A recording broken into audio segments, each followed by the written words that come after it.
संभाल कर देवर जी। सॉरी भाभी, अब आप इतनी सुंदर लग रही है ना, कोई संभाले तो कैसे संभाले भाभी? अब लगता है तुम्हारे लिए भी जल्दी संभालने वाली लानी होगी। अरे पार्सल ला रहा है, जल्दी में तेरे जितना टाइम लग रहा है, हद कर दी यार। कहाँ है तू? बस बस सर, आ गया सर। जल्दी आ। हाँ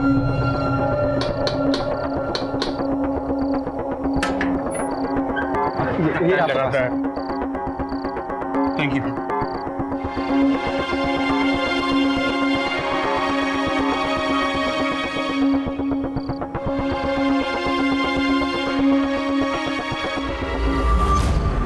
अरे चांद आया क्या? चांद तो कब का आ गया, मैं तो अपने चांद का इंतजार कर रही थी। हाँ ठीक है, तुम जल्दी करो, मुझे बाहर जाना है। हाँ? जल्दी करो।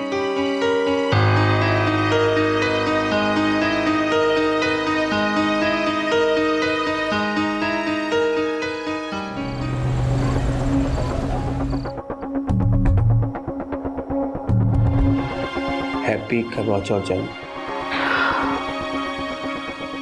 हाँ कैसी है? तुम ले आए। और क्या करता मैं? तुमने 4 दिन से मुझे उपवास करवा कर रखा है, तो बनता ही है। हाँ? इतना प्यार करते हो मुझसे? तुझे कोई शक है?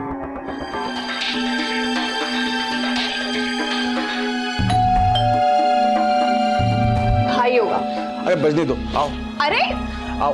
आई हैव टू गो। क्या हुआ कार्ती, बोलना यार। यार उमंग, बिजनेस में और 1.5 लाख लग जाएंगे यार। 1.5 लाख?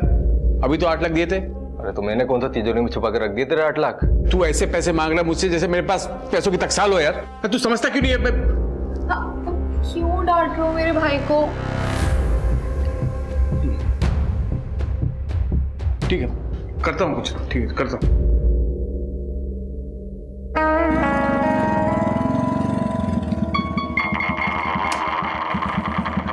खुशी बेटा, शाम को आता हूँ लेने। हाँ ओके चाचू, बाय बाय बाय।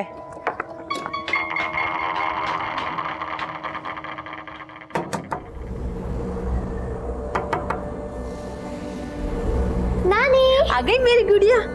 मैंने आज तेरे लिए छोले भटूरे बनाए। वाह, छोले भटूरे। चलो चलो चलो।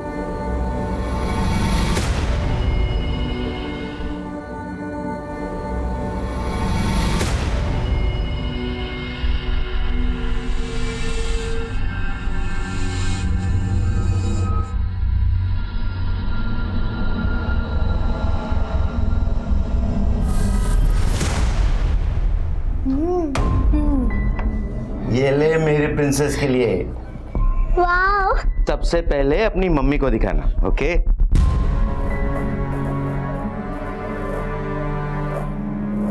मम्मी, मम्मी, नाना जी कह रहे थे कि इस टेडी बेयर को सबसे पहले आपको दिखाना। ठीक है बेटा, तू जा।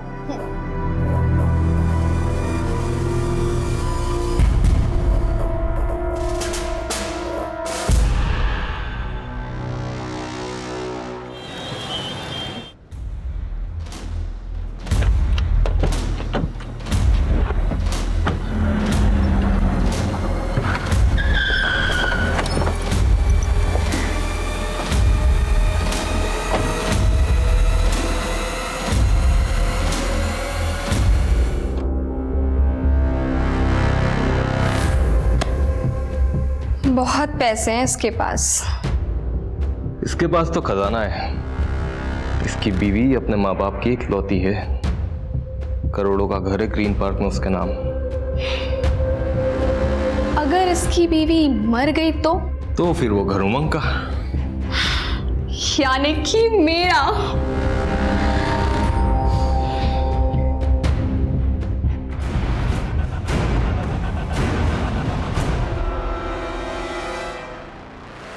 हे भगवान, ये बहू भी ना कितनी लापरवाह है। देखो गेट खुला छोड़ कर गई है।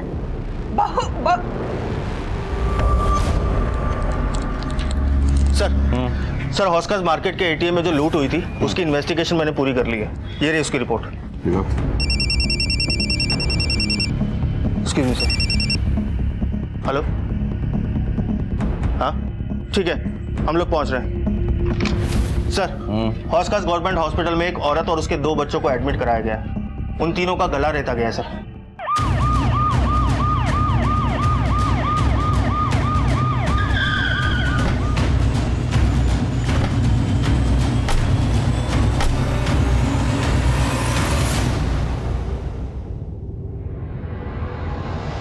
पंकज सर क्या हुआ? तीनों को गला देता गया है सर। डॉक्टर ने स्टेज तो कर दिया, लेकिन फिलहाल तीनों अभी बेहोश हैं, जिसमें माँ और बेटे की हालत बहुत क्रिटिकल है।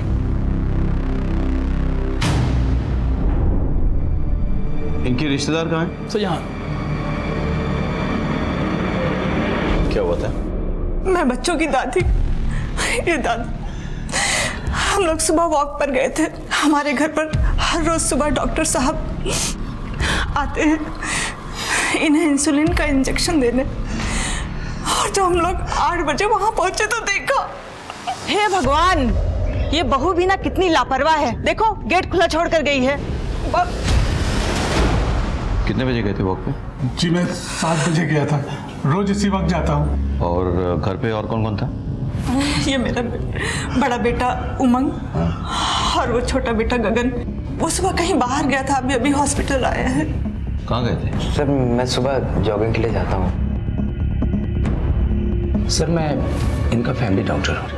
अच्छा उमंग, तुम्हें कुछ सुनाई नहीं दिया? नहीं सर। ऐसे कैसे हो सकता है? नीचे 3 लोगों का गला रेता जा रहा था, तुमको कुछ सुनाई नहीं दिया? एक्चुअली बच्चे तो हमेशा शोर करते हैं, तो मैंने ध्यान नहीं दिया। जब मम्मी पापा की आवाज़ आई तो मैं नीचे आया सर। कोई बाहर वाला आया था? मतलब कोई चोरी लूटपाट? हमको कुछ समझ ही नहीं आया। जैसे हमने इन सबको देखा, हम मुझे तुरंत लेकर अस्पताल चले आए। गीतिका के घर वालों को खबर की? वो क्या है सर, हड़बड़ी में फ़ोन करना भूल गया मैं। लेकिन उन्हें इन्फॉर्म तो करना चाहिए था ना। जी हाँ, मैं अभी करता हूँ। हमें आपके घर पे जाके तहकीकात करनी होगी। डॉक्टर साहब, किसी को होश आए तो सबसे पहले हमें खबर कीजिएगा। भैया आप भाभी के घर वालों को फ़ोन करो, मैं इनके साथ जाता हूँ। जी।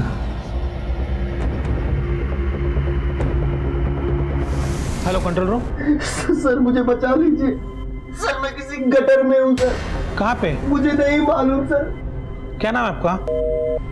Hello hello hello.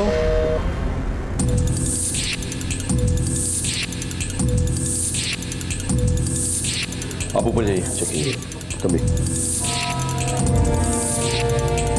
हो सकता है इसी से गला काटा गया। सर पूरी तरीके से खून में डूबा हुआ है, फिंगरप्रिंट मिलना बहुत मुश्किल है।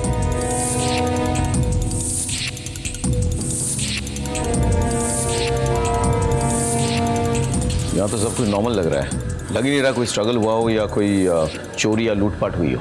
एक काम करो, तुम आस पड़ोस में पता करो जरा, किसने अगर कुछ देखा हो। हाँ?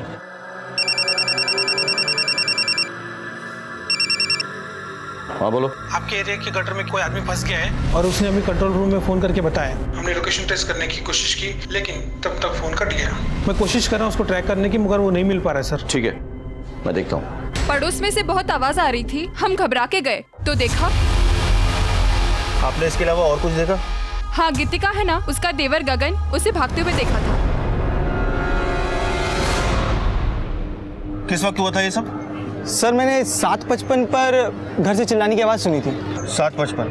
टाइम के बारे में इतना श्योर कैसे हो? वो सर मैं फिटनेस बैंड पहनता हूँ ना, एक्सरसाइज कर रहा था। सुबह इन उमंग सर के घर से ही गुजर रहा था तो मैंने चिल्लाने की आवाज़ सुनी थी। क्या हुआ मामा? देखो बेटा क्या हो गया। गीतिका हो सकता है कि सर। कोई क्लू मिल जाए। सर आस पड़ोस वाले आवाज़ सुन के बाहर आए थे, लेकिन एक औरत का कहना है कि उसने गगन को निकलते हुए देखा था और गगन काफ़ी डरा हुआ था। क्या ये सच है? सर कसम से मैं झूठ नहीं बोल रहा हूँ सर। मैं सुबह जॉगिंग के लिए निकला था, वो औरत को शायद धोखा हुआ होगा सर। हाँ, हो सकता है कि उस औरत को धोखा हुआ हो, लेकिन पुलिस को धोखा देना नामुमकिन है। भैया, कंट्रोल रूम से फोन आया था, कह रहे थे कि हमारे एरिया में किसी गटर में कोई आदमी फंस गया है। सर गटर में? हाँ, हो सकता है मैनुअल खुला हो इसलिए कोई गिर गया हो, लेकिन फिर भी टॉक्सिक गैसेस होते हैं, पॉइजनस गैसेस होते हैं, कुछ भी हो सकता है। Hope is okay. मगर तुम पता करो, पूरा एरिया चेक करवाओ। हाँ? चल तो भी भैया इस लड़के पे नजर रखो और इसके कॉल रिकॉर्ड्स निकलवाओ। Okay sir.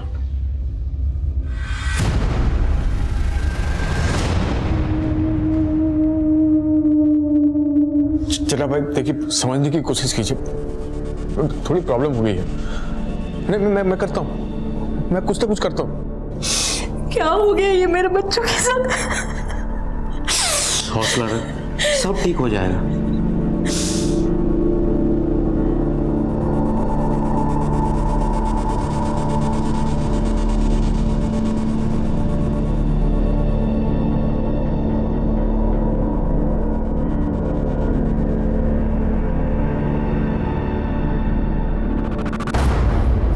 रिपोर्ट फाइल हो गई सर।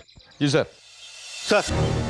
सर गीतिका के घर वालों को गीतिका और उसके बच्चों पर जो हमला हुआ था उस हमले पर किसी के ऊपर कोई शक नहीं है। सर हमने गीतिका के घर के आसपास भी पूछताछ की। सर गीतिका का कोई भी एक्स्ट्रा मैरिटल अफेयर नहीं है जो कि शक पैदा करे। सर जो आदमी गटर में फंसा है उसके बारे में फ़ोन कंपनी से पता किया। उसका नाम रौनक वर्मा है और उसकी लास्ट लोकेशन हौज खास विलेज रोड एरिया में थी। एक काम करो, उसके एड्रेस पे जाओ और पता करो कि वो कहाँ काम करता है। सर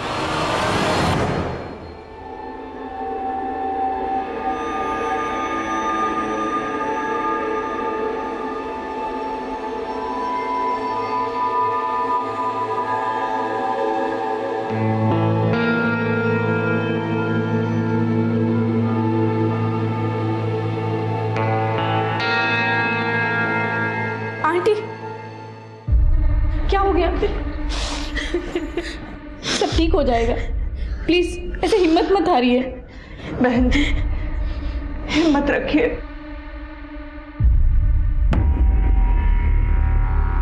रौनक का घर कौन सा है? Yes sir. Thank you.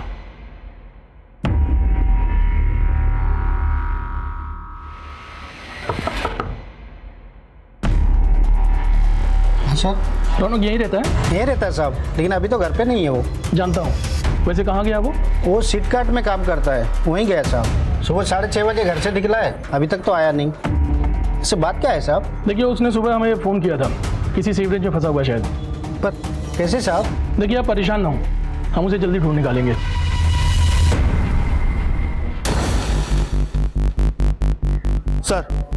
Sir मैं रौनक के ऑफिस आया हूँ। यहाँ के पता चला कि रौनक सुबह पहली डिलीवरी के लिए निकला था और उमंग के घर गया था। व्हाट?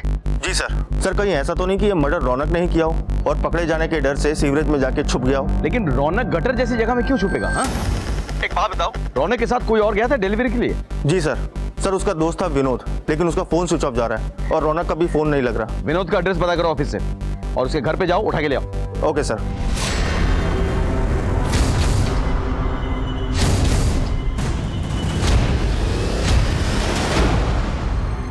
सर मैं बाहर रौनक के साथ पार्सल देने गया था।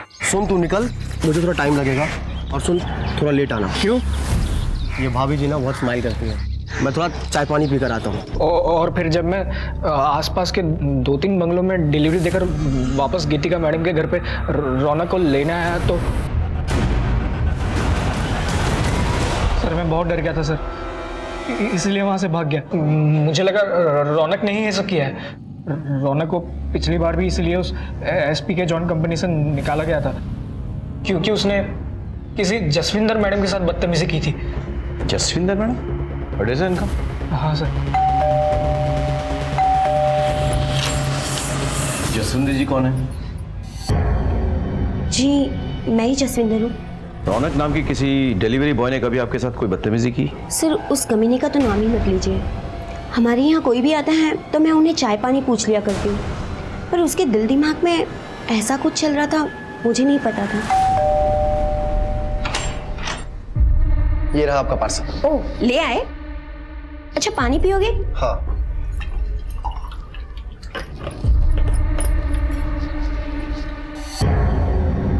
तुम यहाँ? आपने पुलिस में कंप्लेन क्यों नहीं की? मैं क्या शिकायत करती सर, लोगों को तो हमेशा से लगता है कि औरतें ही गलत होती हैं और मेरी गलती थी।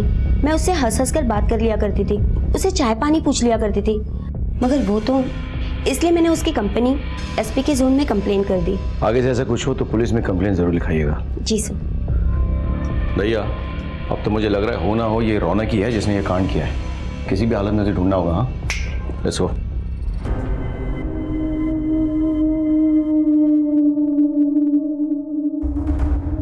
हाँ वकील साहब, मुझे अपना घर बेचना है। मैं अपने बच्चों के इलाज के लिए कुछ भी करने के लिए तैयार हूं। मैं इन्हें बड़े हॉस्पिटल में ले जाऊंगा। आप पेपर वर्क तैयार करवा दीजिए, मैं आपसे बहुत जल्द मिलता हूं।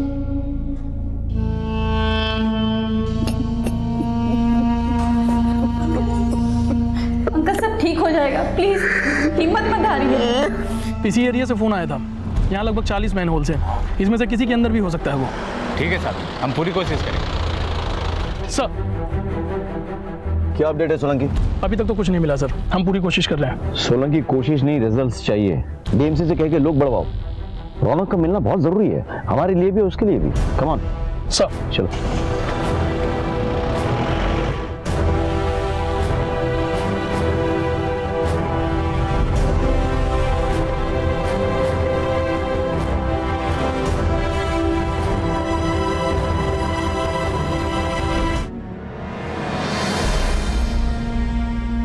खुशी, खुशी मैं थप्पड़ मारूंगी, परेशान मत करो।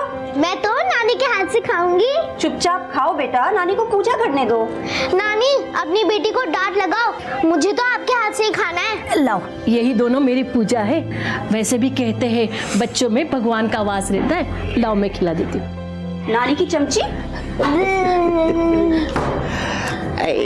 नानू ने मेरे को चॉकलेट दिलाई।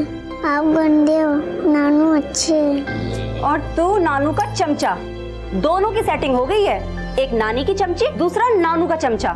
मेरी तो किसी को परवाह ही नहीं है।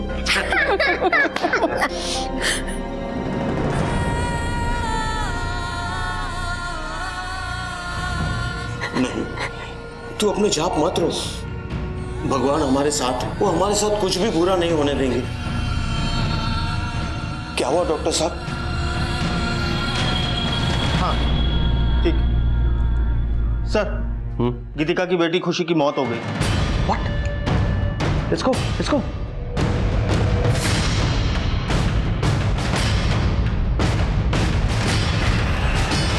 मुझे इसे बहुत ही पहले जान से मार डालना चाहिए था। ये मेरी बेटी को जानवरों की तरह मारता था, बार बार उसे पैसे लेने हमारे घर भेजता था। क्या ये क्या कर रहे हो? क्या ये बिजनेस के मैं अपनी अय्याशी के लिए कर रहा हूँ ससुर जी, अपने परिवार के लिए कर रहा हूँ मैं। तो लाख 1.5 लाख मांग लिए तो कौन सी बड़ी बात होगी भाई? ये बार बार पैसे मांग के तुम मेरी बेटी को क्यों परेशान कर रहे हो? क्या करूं मैं? और पति परेशानी में हो तो पत्नी को साथ देना चाहिए कि बाहर वालों ने कहा। आप एक काम कीजिए, अपनी बेटी को रखिए यहाँ पर, तो पैसे का इंतजाम हो जाए तो भेजिएगा, पैसों के साथ चलता हूँ। देखिए तुम अभी गीतिका को यहाँ से लेके जाओ। मेरी बीवी को पता चलेगा तो उसे बहुत बुरा लगेगा। देखिए मैं कल पैसों का इंतजाम कर दूंगा, लेकिन ये अब आखिरी बार है। अब इससे ज्यादा मैं आपको पैसे नहीं दे पाऊंगा। ठीक है ले जाता हूँ। ठीक है चलो चल, पैसा जल्दी। मैं पैसों की लेन देन की बात अपनी पत्नी से भी नहीं करता था, क्योंकि मैं नहीं चाहता था कि इसे ये लगे कि मैंने किस घटिया आदमी के घर अपनी बेटी की शादी कराई है। मैं सोचता था कि सब ठीक हो जाए, लेकिन ये बार बार पैसों के लिए, और आगे मैंने उसे पैसे देने से इनकार कर दिए तो इसने मेरी बेटी के साथ। सर कुछ नहीं है सर। अरे सर मेरी बात का यकीन कीजिए, देखिए ऐसा कुछ नहीं है। मैंने अपनी बेटी और बीवी को नहीं मारा सर।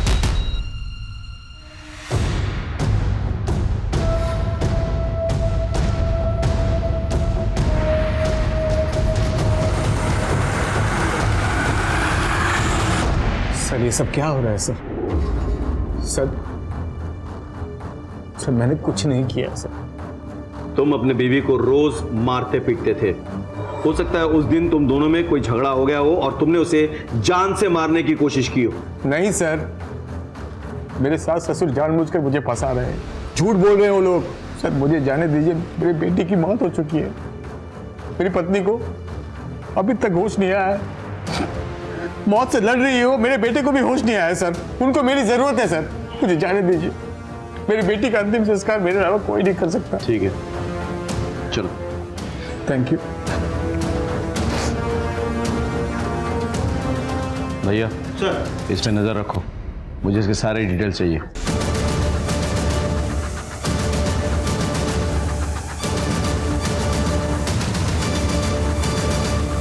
सर ये नई दिल्ली रेलवे स्टेशन से भाग रहा था, मैं पकड़ के ले आया सर।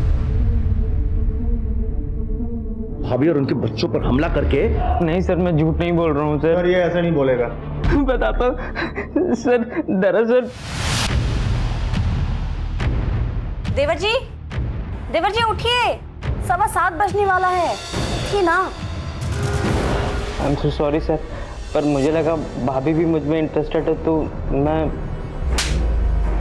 भाभी तुझ में इंटरेस्टेड है? नहीं, तूने भाभी को करने की कोशिश की, उसने मना किया तो उसे मारने की कोशिश की तूने, और उसके बच्चों ने देख लिया तो तू बच्चों को मारने की कोशिश कर रहा था। तुमने अपने बच्चे के अंतिम संस्कार की बात की, मैंने तुम्हें जाने दिया।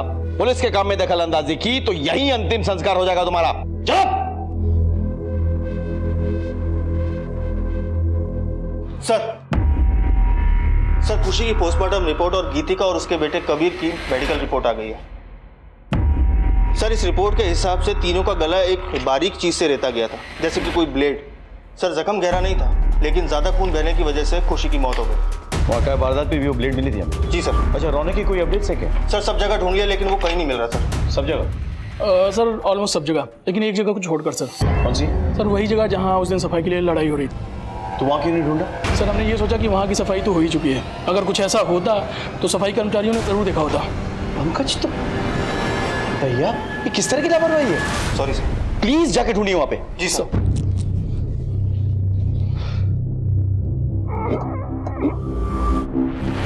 ये रहा सर।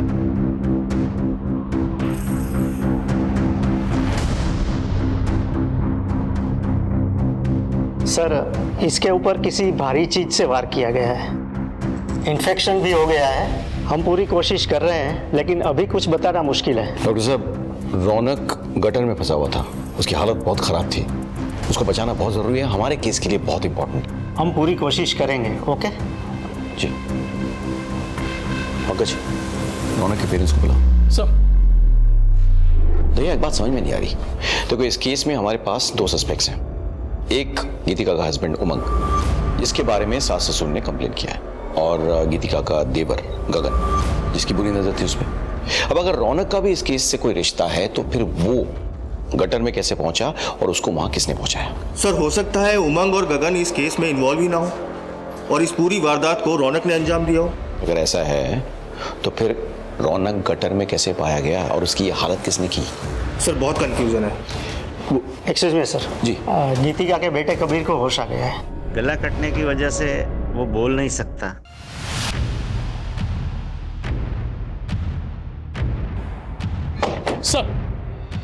सर ये उमंग के बारे में मैंने पता किया, ये थी उसकी कॉल डिटेल्स। सर इसकी 2 नंबर पर रेगुलर बात होती थी। एक कोई कार्तिक है जिससे वो रेगुलर टच में था और बहुत देर तक बात होती थी, और दूसरा कोई चड्डा है सर जो उसे बार बार फ़ोन किया करता था। चड्डा के बारे में पता किया सर, चड्डा सही आदमी नहीं है और ब्याज पर पैसे भी देता है। हाँ हम बिजनेस पार्टनर्स हैं सर। सुबह 4 बजे तक बातचीत, इतनी बातें। काम ही ऐसा सर, इंपोर्ट एक्सपोर्ट। अच्छा, उमंग का अपनी बीवी के साथ रिश्ता कैसा है? उन दोनों में ज्यादा बनती नहीं है सर। उमंग अपनी वाइफ को मारता भी है, लेकिन वो बच्चों से बहुत प्यार करता है। चड्डा कौन है? मुझे नहीं पता सर। ठीक है, आप जा सकते हैं।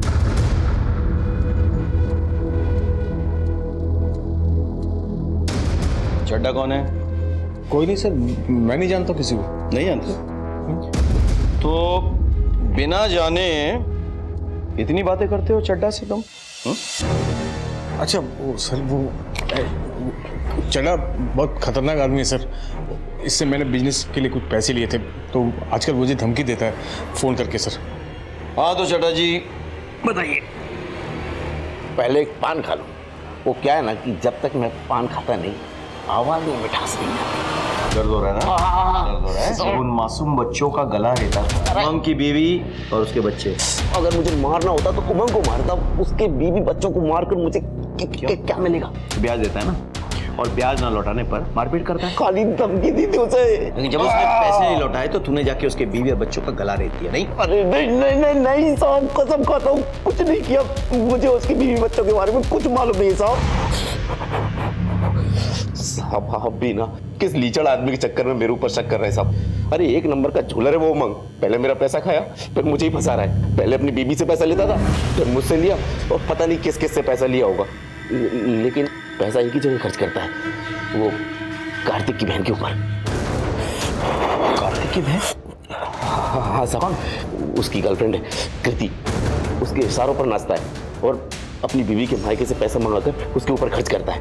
उन पैसों पर पाल रहा है उसको। कृति, मैं बहुत दुखी हूँ।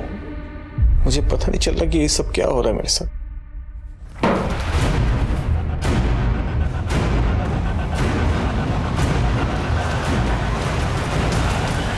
उमंग वाह, एक बाप अपनी बेटी का अंतिम संस्कार करके गंगा नहाने जाता है और तू यहाँ पे अपने पाप धो रहा है। सर, अगर मैं कृति के साथ हूं तो उसमें कौन सी बड़ी बात हो गई है? आई मीन है मेरा एक्स्ट्रा मैरिटल अफेयर, सारे मर्द करते हैं। दूसरे मर्दों को अपनी तरह जलील मत समझ। वैसे भी तेरा अफेयर था कृति के साथ, इसीलिए तूने गीतिका को रास्ते से हटाने की कोशिश की। वैसे भी गीतिका के बाप ने वो ग्रीन पार्क वाला जमीन और मकान उसके नाम पे लिख दिया था, है ना? वो रास्ते से हट जाती तो प्रॉपर्टी भी तेरा और लड़की भी तेरी। क्यों? बिल्कुल नहीं सर। हाँ, ये सच है कि मैं कृति से प्यार करता हूँ। अगर नुकसान पहुंचाना ही होता तो मैं गीतिका को पहुंचाता, बच्चों को क्यों? मैं बच्चों से बहुत प्यार करता हूँ सर, और खुशी की मौत के बाद मैं अपने आप को संभाल नहीं पाया। क्या कोई भी बाप अपने बच्चों का गला रेत सकता है क्या? अगर वो बाप तेरे जैसे कमीना हो तो हाँ, रेत सकता है। ठीक है सर, गीतिका को और मेरी बेटी को होश में आने दीजिए। आप उन्हीं से पूछ लीजिए सच क्या है, वो आपको सब बता देंगे, फिर आपको यकीन होगा।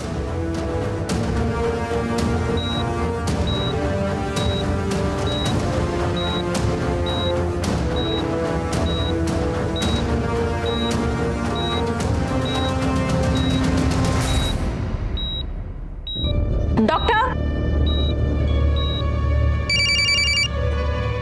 बोलिए। अच्छा, हम भी आ रहे हैं। यस।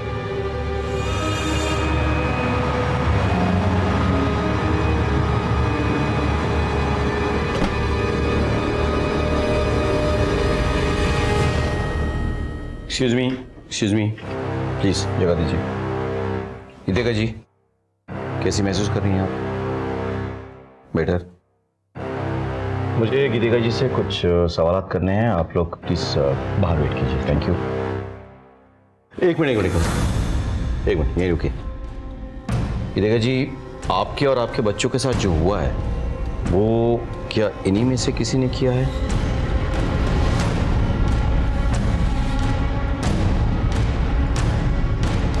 कौन है वो?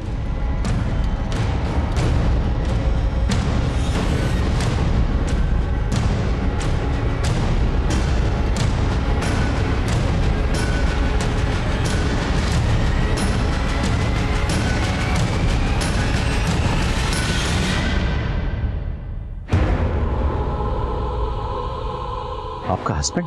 सर, ये झूठ बोल रही है। अरे गीतिका, तुम गीतिका का रिटन स्टेटमेंट ले लो। Okay sir. भैया, मुझे एक बात समझ में नहीं आ रही कि अगर गीतिका को मारने की कोशिश उमंग ने की तो फिर रौनक को मारने की कोशिश किसने की, और वो गटर में कैसे पहुंचा?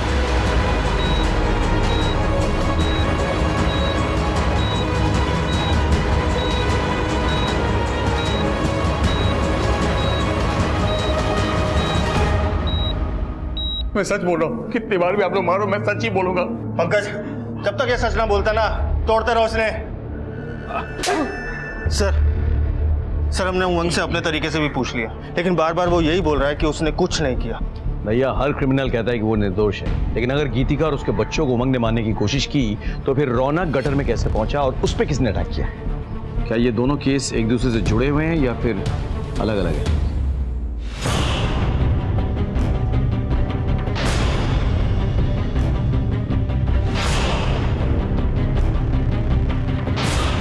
डॉक्टर साहब, आप ये क्या कर रहे हो?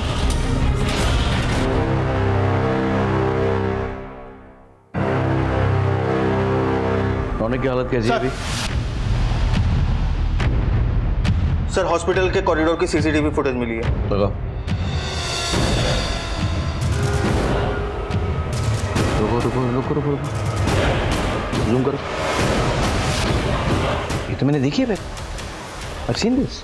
बस बीच की कड़ी मिसिंग है, वो कड़ी ढूंढनी होगी हमें। एक काम करो, गीतिका के घर वाले और उनसे जुड़े सभी लोगों की डिटेल्स मुझे चाहिए।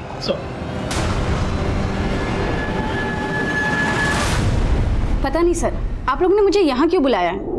आप सब कुछ जानते हैं, एक एक बात। मैं बस इतना जानती हूँ कि अपने पति से दिन रात मार खाने के बाद भी गीतिका ने कभी हिम्मत नहीं हारी, और हाँ, वो अपनी जिंदगी जीना चाहती थी। आप गीतिका की बेस्ट फ्रेंड है ना? इसलिए तो कह रही हूँ कि मैंने कुछ भी नहीं किया।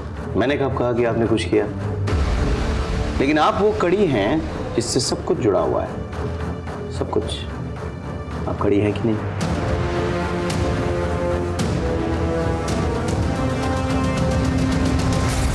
डॉक्टर साहब, ऐसे ऑपरेशन की तैयारी आपने पूरी की थी, बस दस्ताने पहनना भूल गए थे। क्या है ना कि एक मेडिसिन का डॉक्टर जब चोरी छिपे अपने क्लिनिक से निकल के एक बड़े अस्पताल के आईसीयू में ऑपरेशन की तैयारी करे और दस्ताने पहनने भूल जाए तो उसके सोने की अंगूठियां उसको एक्सपोज कर देता है। अब आप सीधे सीधे बोलेंगे या हम आप पर अपना ऑपरेशन शुरू करें? क्या बकवास है सर ये? बकवास नहीं है, आपका वाकई में गीतिका जी के साथ अफेयर चल रहा था। आप दोनों ने मिलकर यह कांड किया है। आपकी बच्ची के पोस्टमार्टम रिपोर्ट से यह साफ जाहिर है कि उसके गले का कट बड़े सलीके से किया गया था। उसकी मौत नस कटने से नहीं, एक्सेसिव ब्लीडिंग से हुई है। आपका और कबीर के गले का कट भी बहुत सफाई से किया गया था।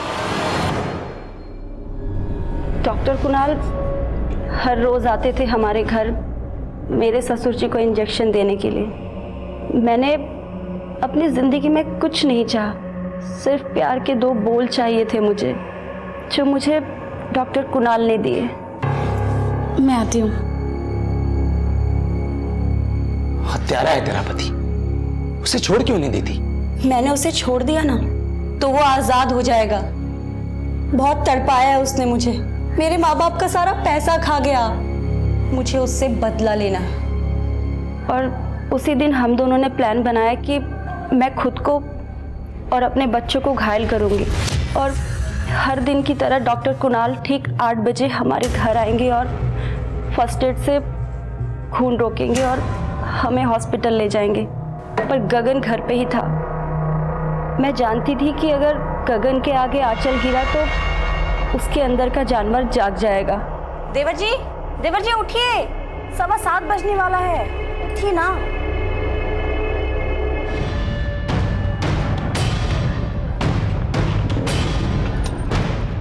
तू निकल, मुझे थोड़ा टाइम लगेगा। ये डिलीवरी बॉय आ गया, तुम्हारे घर में जा रहा है। क्या? सुनो, तुम अपना और कबीर का गला दे दो, कुछ नहीं होगा, मैं सब संभाल लेता हूँ। भाभी जी,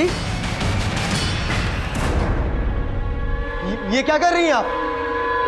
क्या? ये क्या कर रही है भाभी जी? पागल हो गई है? कौन?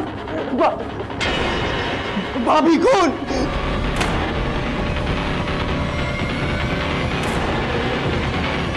हे भगवान, ये बहू भी ना कितनी लापरवाह है। देखो गेट खुला छोड़ कर गई है। उसके बाद फिर मैं रौनक को लेकर के गटर के पास गया और मैन होल खोल करके उसमें। गीतिका जी, आपने क्या किया? अपने पति को सजा देने के लिए अपने बच्ची की जान ले ली।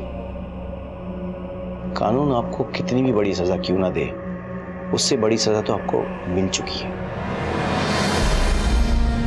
गीतिका और डॉक्टर कुणाल को उनकी सजा मिल चुकी थी। गीतिका एक मां थी, उसने अपना और अपने बच्चों का गला रेता था, जिसमें उसकी बच्ची खुशी की जान चली गई थी। यह खून महज एक बच्ची का खून नहीं था, बल्कि ममता का खून था। गीतिका को इससे बड़ी दस्तक क्या मिल सकती थी कि वो जो करने जा रही थी उसमें अगर जरा से भी चूक हो गई तो उसकी और उसके बच्चों की जान चली जाएगी। और डॉक्टर कुणाल, वो तो डॉक्टर था, क्या उसे यह दस्तक नहीं मिली थी कि गीतिका का अपना और अपने बच्चों का गला रेत कर किसी को फंसाना बेवकूफी है? गीतिका उमंग से नाराज थी तो उसे छोड़कर जा सकती थी, लेकिन उसे तो बदला लेना था, और बदले की भावना किसी भी इंसान को गलत रास्ते पर धकेल देता है। सर अभी भी खबर मिली है कि लोधी रोड पर एक औरत की लाश मिली है। सर हमें अभी निकलना पड़ेगा। तुम बैठो, मैं आ रहा हूं। Okay sir. इसी के साथ मैं सीनियर इंस्पेक्टर राकेश शर्मा आपसे विदा लेता हूं। सतर्क रहिए और देखते रहिए क्राइम पेट्रोल दस्तक। याद रखिएगा, मकसद बताना नहीं, बचाना है। जय हिंद।